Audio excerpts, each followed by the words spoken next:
Hey guys, welcome to Quinn's Tree Farm, coming to you straight through YouTube, right out of Quinville, Maine. Today we are in the North Field, up by the field clearing project, and we're going to go over the Wallenstein BX42S wood chipper. I think it's my favorite tool here at the tree farm, one of the best deals that I got on the side of the road, and I figure we'll take a couple minutes to go through it.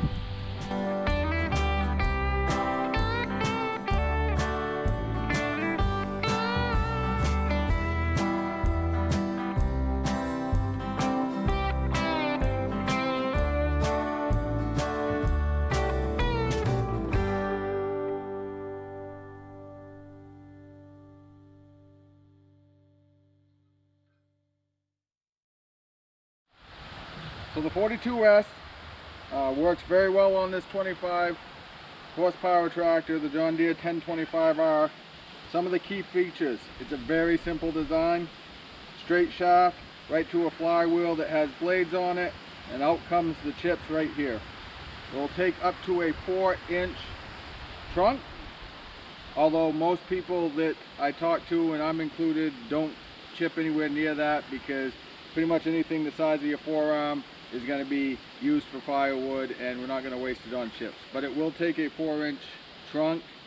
I have had trouble with hardwood, hardwood like hornbeam and ironwood and apple and things like that. It doesn't like to take as big a trunk or big a branch, obviously, but it will easily chip up 4-inch pine and softwoods, no problem. So I got this used. I picked it up on the side of the road at a yard sale for a price that really was too good to pass up. When I first got it, I thought I had made a big mistake because nothing would chip, and I'd have to drive everything down into the chipper, and I said, this is junk, I can't do anything with this big mistake. And I had watched all these videos on YouTube about how good it was, and I was wondering what was wrong. Well, it was a simple fix. I had to swap out the blades. Once I swapped out the blades, this thing works like magic. There are a couple of things that are a little difficult that we need to talk about, and we'll go over them. Okay, first things first, there is a bolt that comes with this that you screw in here, and that holds the casing over the top of the blades. I lost that bolt because why not? So I just have a C-clamp. It actually works better because when I need to take this on and off, I don't need a wrench or anything like that. So I just have that C-clamp there. Next thing that you have to worry about. The BX42 has this little breaker bar right here, and it flies up through. And what that does is, if there's a twig, let's see if we can find one. If there's a twig or something that lands in there, just beats it up and then kicks the stuff out. There's a problem though. If you have your 3-point hitch top link positioned wrong, it will move the position of the flywheel, and then that will bung up. It won't be straight. So you need to make sure that your top link is in the right position. I learned that the hard way, and I started swearing a lot because I didn't know why this was bunged up, and I thought I had broken it. This is a huge choke point, and it bungs up with all kinds of stuff, especially when you're using it for softwoods, and you have to clean it out a lot. In order to get a PTO, rear PTO piece of equipment to run while you're not sitting on the tractor, there's a certain sequence. Step 1, it's already done, but you have to have the brake pedal on. Step 2, start it up.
So how does this chipper work?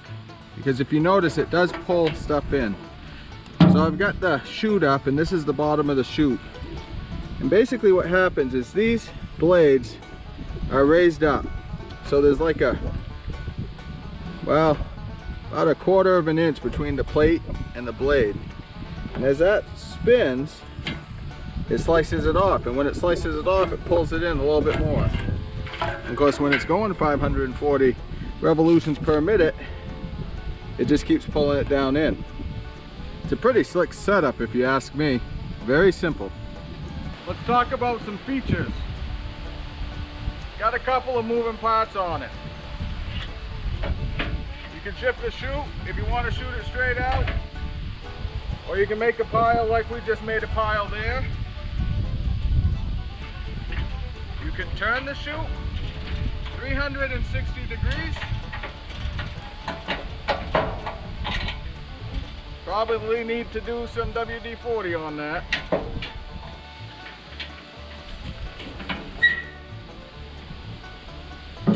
For transportation,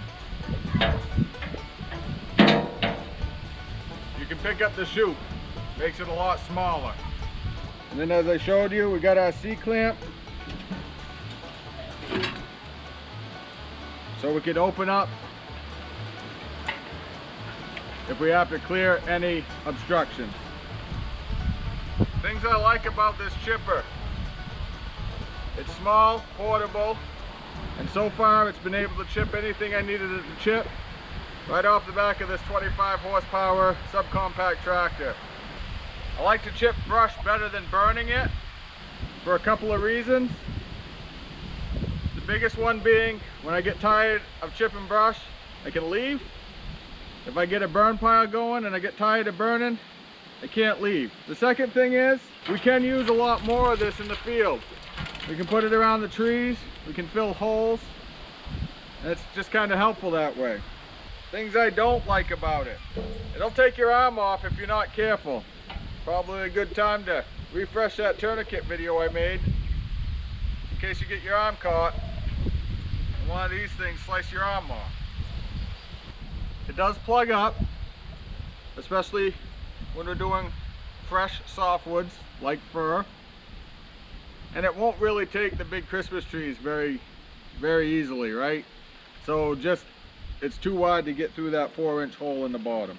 But all in all, this is probably the best piece of equipment that I have with this tractor.